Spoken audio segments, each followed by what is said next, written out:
My name's Deslyn Reese, and the topic I had was the debate of morality. So, my topic is really based on the debate of why we should be moral or why we shouldn't be moral.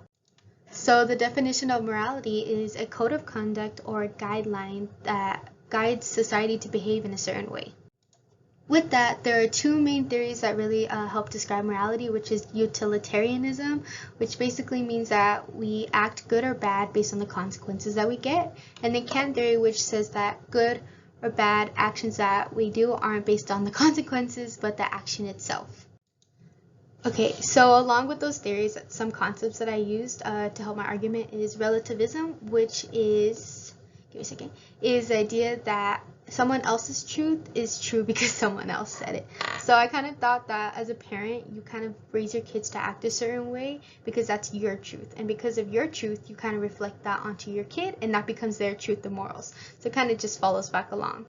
And then another concept I used was rationalism, which is the idea that the knowledge we have gained is outside of sense experiences. So basically, you gain the knowledge of morality from other people or from childhood experiences to adulthood experiences.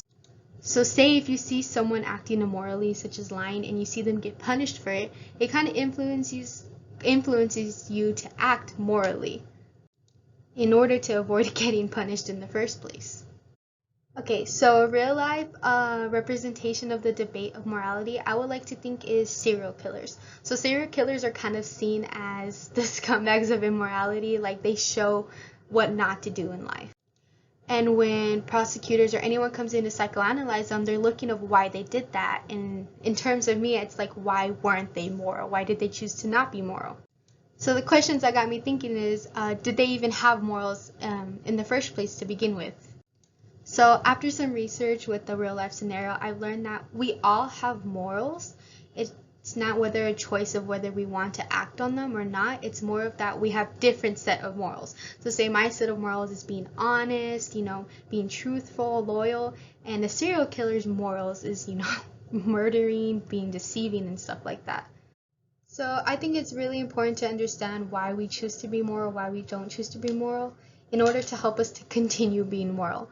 I don't know, at least it's a thing with me that if I don't understand something, I learn to resent it because I don't get it, or I don't get why I do something or why I'm forced to. So learning about why we choose to even be nice and moral in the first place kind of gives you a reason to keep going and keep doing that. This kind of debate will probably keep going on for future philosophers, and more research will probably be being developed, and we might never get a straightforward answer, but I think this type of answer as to why we choose to be moral is satisfying enough. Thank you.